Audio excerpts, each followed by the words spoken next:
Hey there everybody, it's Mark Crilley. I'm back with another How to Draw video. Today we're going to be learning how to use cross-hatching to add toning and shading to a drawing. Now, in order to demonstrate the technique, I need to have a drawing to add cross-hatching to. So I'm going to go ahead and, in time-lapse, put down the basic guidelines of a drawing, then I'll come back to explain the ideas behind it.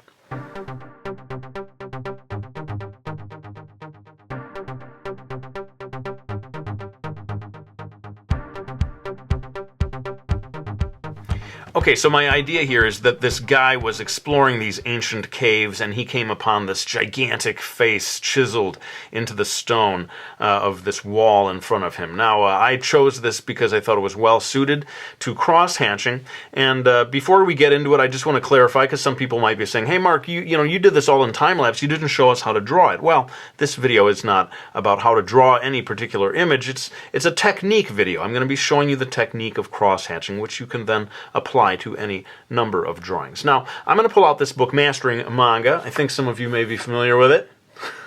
The guy who made it is a bit of a goofball, but there is some good stuff in this book, and among that stuff is a little lesson on cross-hatching. So give me a second, I'm going to go ahead and refocus the camera and show you the step-by-step basics of cross-hatching.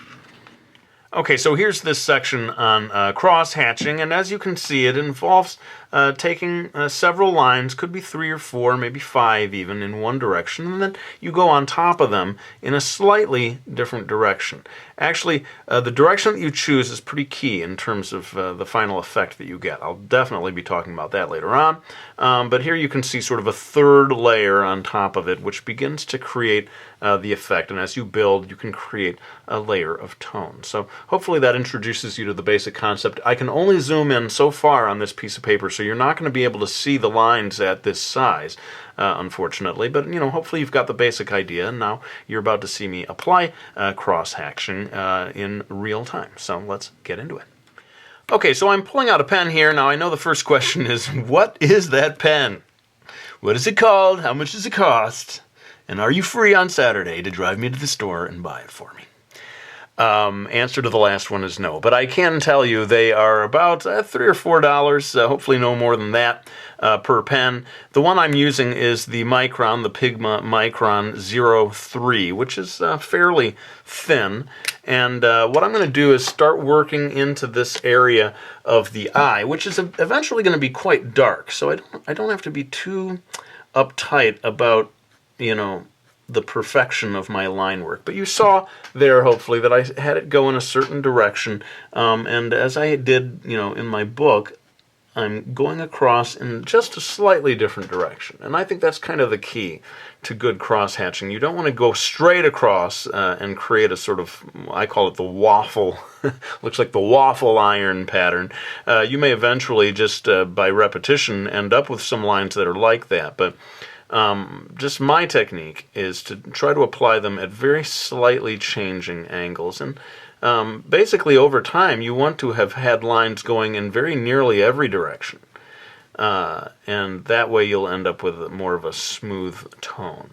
So this gives you hopefully some sense of how I might apply cross-hatching into an area that I know is going to be quite dark.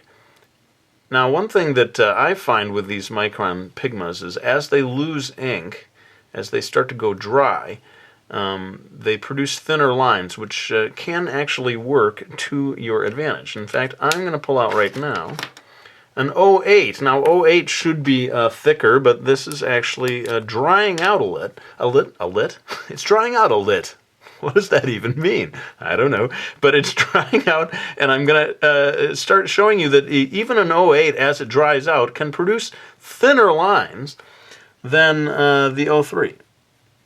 For a limited time only. Eventually it becomes so dry that you can't use it anymore. So, but this is why, some people will say, boy, why do you use an 08? It sort of depends. Fresh out of the box, it may be too dark, but when you're using an 08 that is starting to dry out just a little, it reaches this optimal period where it creates, I find, just a nice sort of spider-webby thin line. And now that I'm not so self-conscious about, showing you one layer at a time how to apply this, I think you're going to start to get a little more of the natural real technique that I use. It's maybe a little looser than what I was showing you a minute ago. As you go along, you find that you are inevitably creating some irregularities in the surface, and you may do your best, depending on how smooth you need your final image to be, you may do your best to try to go back into those areas to get rid of the little black dots that show up every once in a while. I shouldn't say get rid of, you sort of camouflage them by adding other things nearby. Part of the reason that I chose this idea of this huge thing chiseled into stone is I think crosshatching is well suited to depicting surfaces that have a certain texture to them. If you're trying to draw, let's say you're trying to draw something made out of glass and you're using crosshatching, well, that's going to be very challenging, I say anyway, because there's, as you can see, we're already getting a feeling of a certain texture here. Try to draw something that has a super smooth surface. Crosshatching can be tricky. I'm not saying you can't do those things. You can. But I kind of like using crosshatching for surfaces like this, in which I feel like the line work cooperates so easily with this idea of a stone, slightly rough surface that has texture to it. Now, basically, this is a video about crosshatching, but it also is going to start to tell you something about light and shadow. I mean, another reason I chose this is that I thought it would have pretty bold lights and darks. I'll tell you that I wanted to get some reference on this face that I'm illustrating here. I didn't want to just be guessing at how the light and shadow would form, and so I looked on the Google image search basically for images of Buddhist sculptures. Not huge ones carved into walls. I didn't need that. I just needed any sculpture that was lit in a certain way. I wanted a kind of a harsh lighting that would produce, as you see, like the eye is completely in shadow here because of the way it's lit. That was just the sort of dramatic lighting situation that I wanted for this particular image. Anyway, I think you're starting to see the pace at which I build up tone by way of crosshatching. It's slow, but it's steady. And I don't know if there's so much more I can say. I think what I'm going to do with this video, I've always wanted to do a video in which I continue to work periodically in time-lapse. And then in a natural way, hopefully, as I come up with new things to say, then I can sort of come back and do a little more real-time while discussing the new thing that popped into my head. So let's go ahead and do that. I'm going to kick it into time-lapse. You're going to see me continue to add cross-hatching until basically I come up with other things to point out about the technique.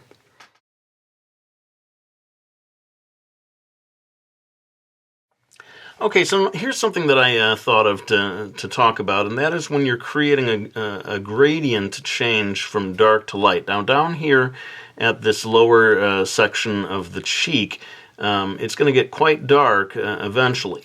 But up here near the top of the cheek is supposed to be quite light, and what that results is in some areas you may actually only have a single layer of these lines. And of course you're also letting up on the pen, not pushing down so hard, trying to keep it light. But I think the key thing that I wanted to point out is that you're not always layering.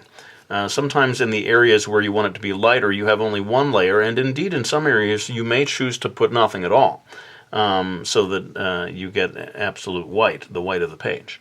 So that's kind of a trick, and deciding how many layers do you require is, it kind of comes down to your own personal preference. You can see me kind of building it up even right now, from a kind of one layer right here to maybe 2 layers in this next area, and then as we go further down the cheek towards the mouth, we get to 3, 4 layers and so forth. This is all kind of by instinct. You're not sitting here, at least I'm not sitting here counting, saying, oh, well, gee, how many layers should I have here? This should be 3, and then over here should be 4. It's really more trial and error. You're just sort of adding things and seeing how it looks, and then probably always erring on the side of caution. You can always add more. It's harder to, or almost impossible, really, to take the shading away if you're doing this type of technique. So you are going to kind of try to gradually build towards it. And that's my favorite thing, in a way, about crosshatching, is that it's another one of these very gradual techniques where you're just incrementally building your way towards a finished result. And I always like that, because I feel like I have control over the process. It's almost kind of relaxing to me to know that no individual single line is going to completely ruin the drawing, because that's just not the way the technique works. It's you're very gradually building things up, and you may have some lines that don't look that great, but it's okay, because they sort of vanish into the sea of other lines. And so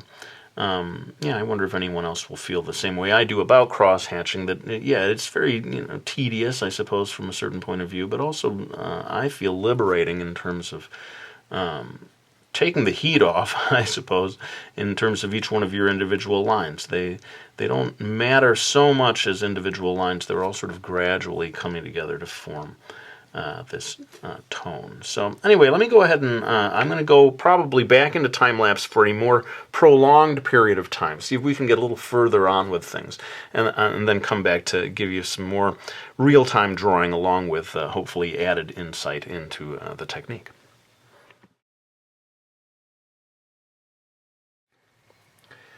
All right, well, we've made a fair amount of progress since the last time that I checked in, and I just wanted to sort of say, because sometimes I forget to say this, that what you see in this video is just my own personal technique. I think everyone finds their own way of doing cross-hatching, and I certainly don't want anyone to come away from this video thinking, oh, this is the way, or this is the way all professionals do cross-hatching. No, absolutely not. Everyone finds their own way. I mean, so I can imagine a technique in which you do one big layer over the entire image, all with just single layer of lines, and then you selectively go back in and gradually add more. Any number of techniques could yield great results, and as always, I just want to encourage you all to find your own way by way of trial and error. But in any case, I think it's useful to see, even if it's just one person's kind of idiosyncratic technique. It's useful to see how someone does this stuff, because until you do see it, it remains a bit of a mystery. You see the finished product, but you're like, wow, how do they do that? Yeah, hopefully that will help out a little. I find as I go along, I loosen up. So if you think about the way I was doing the lines at the beginning of the video versus the way I'm doing them now, little by little I start to loosen up, and I don't know if I'm like taking myself less seriously, or just not being too nervous about each individual line. As you can see, actually, because this pen is starting to dry out a little, sometimes I find that I'm not actually making any line at all. So you have to. It has to do with the angle of the pen as it releases ink onto the paper. And I suppose I can come in here and say that a lot of people still use the old-fashioned pens that you dip into the ink, crow quill pens. For whatever reason, that just never became my thing. But that certainly is maybe the more respected way compared to what I'm using. I'm using I say you'd have to call it a disposable pen. Once it runs out of ink, you'd go get a new one. If you take care of one of those pens that you dip into ink, it could last you a lifetime, hypothetically. And so that really is sort of the more age-old, time-tested method. I just always found when I try to use those pens that they sort of scratch at the paper in a way that I found a little distracting. It's just my own personal experience. And that I got used to using these pens. I mean, so much of art comes down to what you get used to. And so, yeah. Take that for what it is worth. Anyway, I'm going to go ahead and continue adding more cross-hatching, and I'll come back with maybe one or two more points before we reach the end of this video.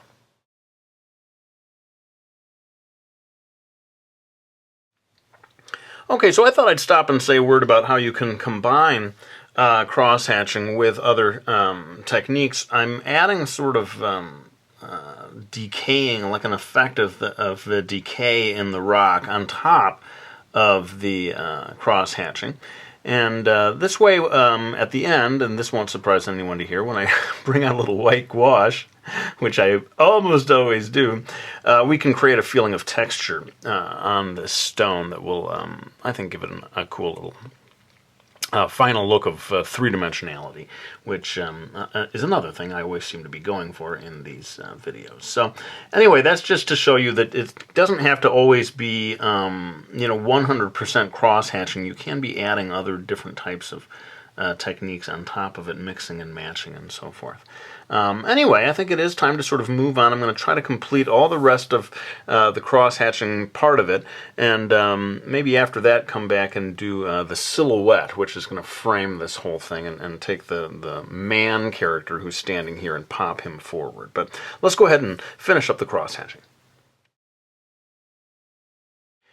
All right, well, I think I finally got enough of the cross-hatching done. I'm going to pull out my white gouache now and start to add in little highlights to accentuate these areas where, the rock is supposed to look like it's a little decayed.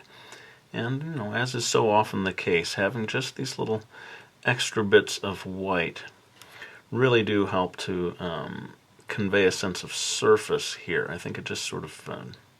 something registers in your eye when you see these little white highlights, and you say, oh yeah, boy, that looks like it's made out of stone, or whatever. And so, I mean, that's maybe why I'm addicted to the gouache, people. I keep pulling it out video after video. I just like the look that it provides. So I'm going to go ahead and, in time-lapse, finish adding gouache, and then we're going to get on to inking this foreground, and then we'll pretty much be done at that point.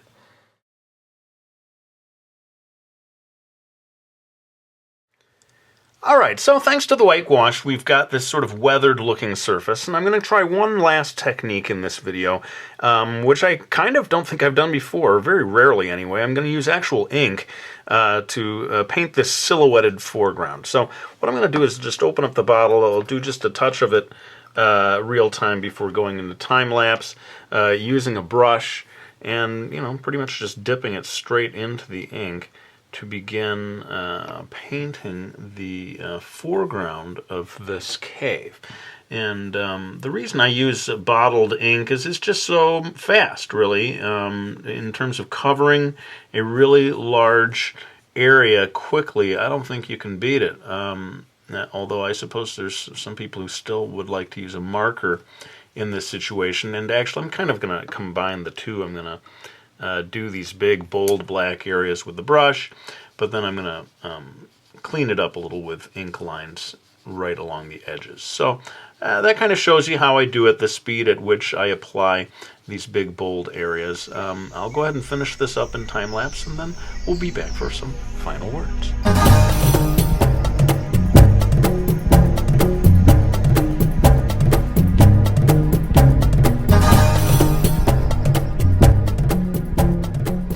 Alright, well, there's my video on cross-hatching. Let me know what you thought of it. I can definitely do more on this topic, and let me know what you think in general of videos that teach a technique like this, rather than teaching you how to draw a particular character. I like doing both kinds of videos, so you can be sure I will be doing both in the years ahead. But let me go ahead and thank anyone who has supported me by getting any of my books. We got Brody's Ghost and Miki Falls, my 2 graphic novel series, as well as Mastering Manga 1 and Mastering Manga 2, my instructional art books. I really do greatly appreciate the support of people who pick those books up, but let's go ahead and lay this pen down.